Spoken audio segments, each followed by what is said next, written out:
Winnie-the-Pooh and Some Bees by A. Milne, with decorations by Ernest Shepard.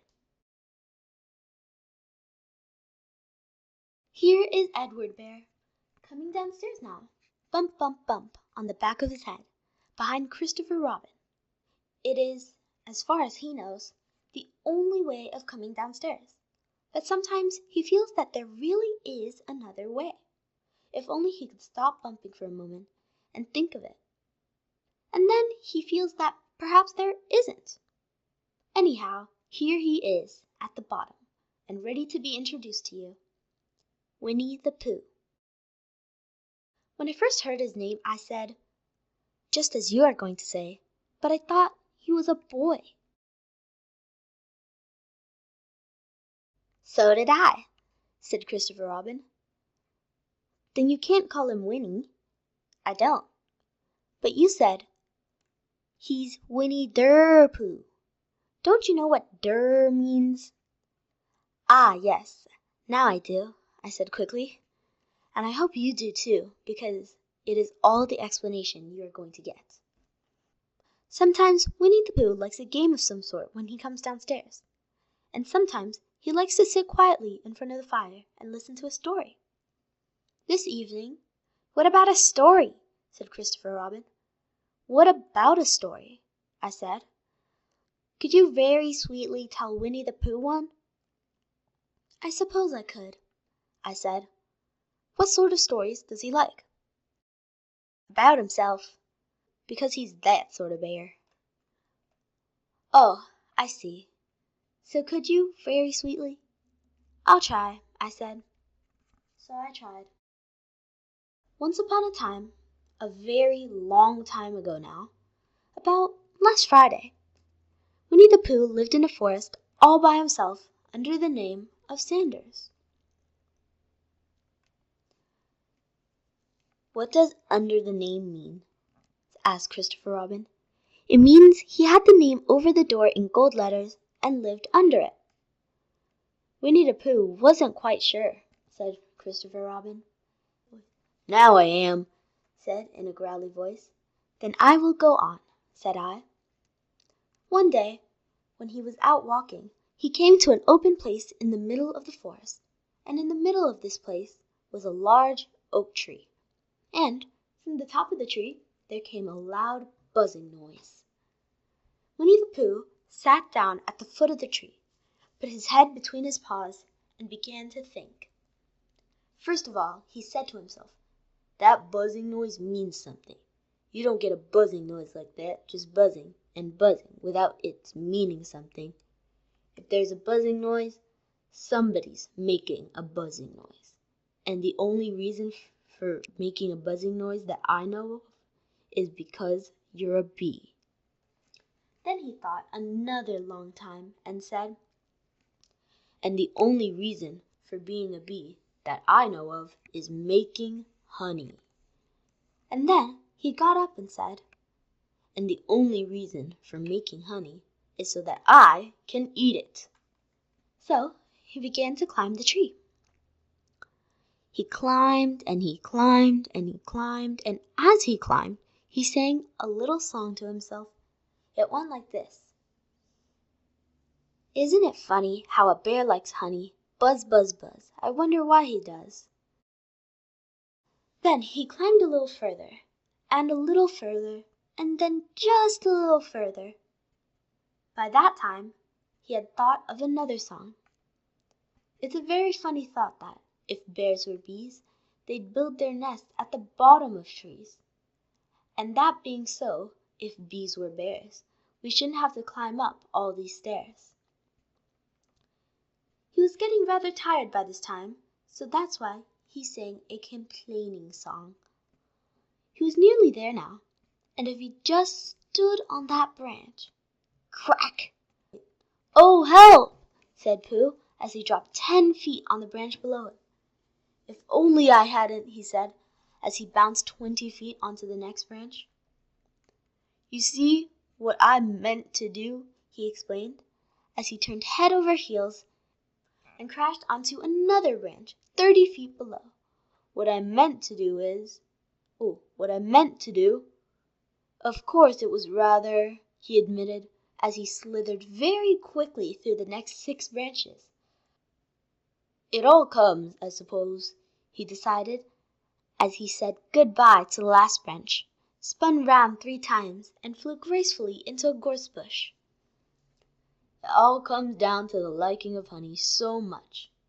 Oh, help! He crawled out of the gorse bush, brushed the prickles from his nose, and began to think again. And the first person he thought of was Christopher Robin. "Was that me?" said Christopher Robin in an awed voice, hardly daring to believe it. "That was you." Christopher Robin said nothing, but his eyes got larger and larger, and his face got pinker and pinker. So Winnie-the-Pooh went round to his friend Christopher Robin, who lived behind a green door in another part of the forest. "Good morning, Christopher Robin," he said. "Good morning, Winnie-the-Pooh. I wonder if you got such a thing as a balloon about you." "A balloon?" "Yes. I just said to myself coming along, I wonder if Christopher Robin has such a thing as a balloon about him. I just said it to myself, thinking of balloons and wondering." "What do you need a balloon for?" he said. Winnie-the-Pooh looked round to see that nobody was listening, put his paw to his mouth, and said in a deep whisper, "Honey."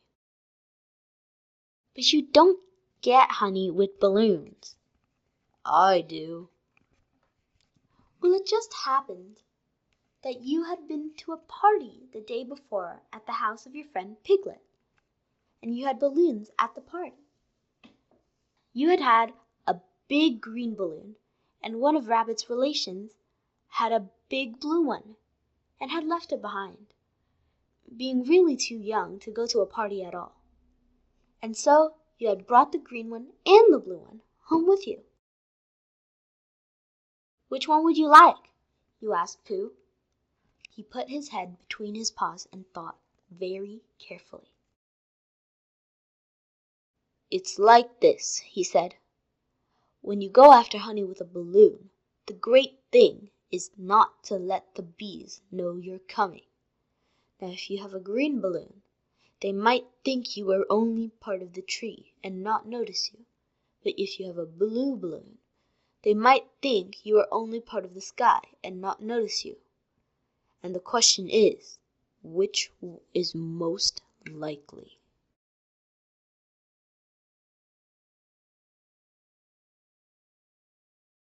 "Wouldn't they notice you underneath the balloon?" you asked. "They might, or they might not," said Winnie-the-Pooh. "You never can tell with bees." He thought for a moment and said, "I will try to look like a small black cloud. That will deceive them." "Then you had better have the blue balloon," you said. And so it was decided. Well, you both went out with the blue balloon, and you took your gun with you just in case, as you always did. And Winnie-the-Pooh went to a very muddy place that he knew of, and rolled until he was black all over. And then, when the balloon was blown up as big, and you and Pooh were both holding on to the string, you let go suddenly, and Pooh Bear floated gracefully up into the sky, and stayed there, level with the top of the tree, and about 20 feet away from it. "Hooray!" you shouted. "Isn't that fine?" shouted Winnie-the-Pooh down to you. "What do I look like to you?" "You look like a bear holding on to a balloon," you said. "Not," said Pooh anxiously, "not like a small black cloud in a blue sky?" "Not very much." "Ah, well, perhaps from up here it looks different, and, as I say, you never can tell with bees." There was no wind to blow him nearer to the tree, So there he stayed. He could see the honey, he could smell the honey, but he couldn't quite reach the honey. After a little while he called down to you. "Christopher Robin," he said in a loud whisper. "Hello!" "I think the bees suspect something." "What sort of thing?" "I don't know, but something tells me that they're suspicious." "Perhaps they think that you're after their honey." "It may be that. You never can tell with bees." There was another little silence, and then he called down to you again. "Christopher Robin." "Yes?" "Have you an umbrella in your house?" "I think so." "I wish you would bring it out here and walk up and down with it, and look up at me every now and then and say, 'Tut, tut, it looks like rain.' I think if you did that, it would help the deception which we are practicing on these bees." Well, you laughed to yourself. Silly old bear! But you didn't say it aloud, because you were so fond of him, and you went home for your umbrella. "Oh, there you are!"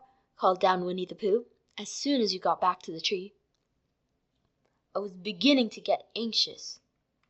I have discovered that the bees are now definitely suspicious." "Shall I put my umbrella up?" you said. "Yes, but wait a moment. We must be practical. The important bee to deceive is the queen bee. Can you see which is the queen bee from down there?" "No." "A pity. Well, now, if you walk up and down with your umbrella saying, 'Tut, tut, it looks like rain,' I shall do what I can by singing a little cloud song, such as a cloud might sing. Go!" So while you walked up and down and wondered if it would rain, Winnie-the-Pooh sang this song. "How sweet to be a cloud floating in the blue. Every little cloud always sings aloud. How sweet to be a cloud floating in the blue. It makes him very proud to be a little cloud." The bees were still buzzing as suspiciously as ever. Some of them, indeed, left their nest and flew all around the cloud as it began the second verse of this song. And one bee sat down on the nose of the cloud for a moment, and then got up again. "Christopher, Robin," called out the cloud. "Yes?" "I have just been thinking, and I have come to a very important decision. These are the wrong sort of bees." "Are they?" "Quite the wrong sort. So I should think they would make the wrong sort of honey, shouldn't you?" "Would they?" "Yes. So I think I shall come down." "How?" asked you. Winnie-the-Pooh hadn't thought about this. If he let go of the string, he would fall, bump, and he didn't like the idea of that. So he thought for a long time, and then he said, "Christopher Robin, you must shoot the balloon with your gun. Have you got your gun?" "Of course I have," you said. "But if I do that, it will spoil the balloon." You said. "But if you don't," said Pooh, "I shall have to let go, and that would spoil me." When you put it like this, you saw how it was, and you aimed very carefully at the balloon, and fired. "Ow!" said Pooh. "Did I miss?" you asked. "You didn't exactly miss," said Pooh, "but you missed the balloon." "I'm so sorry," you said, and you fired again, and this time you hit the balloon, and the air came slowly out. and Winnie-the-Pooh floated down to the ground. But his arms were so stiff from holding onto the string of the balloon all that time that they stayed up straight in the air for more than a week, and whenever a fly came and settled on his nose, he had to blow it off. And I think, but I'm not sure, that is why he was always called Pooh. "Is that the end of the story?" asked Christopher Robin. "Yes, that's the end of that one. There are others. About Pooh and me, and Piglet, and Rabbit, and all of you. Don't you remember?" "I do remember. And then, when I try to remember, I forget." "That day when Pooh and Piglet tried to catch the heffalump?" "They didn't catch it, did they?" "No. Pooh couldn't, because he hasn't any brain." "Did I catch it?" "Well, that comes into the story." Christopher Robin nodded.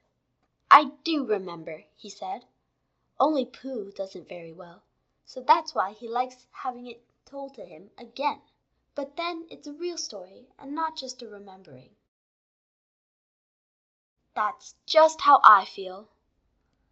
Christopher Robin gave a deep sigh, picked his bear up by the leg, and walked off to the door, trailing Pooh behind him. At the door he turned and said, "Coming to see me have my bath?" "I might," I said. "It didn't hurt him when I shot him, did I?" "Not a bit." He nodded and went out, and in a moment I heard Winnie-the-Pooh, bump, bump, bump, going up the stairs behind him. The end.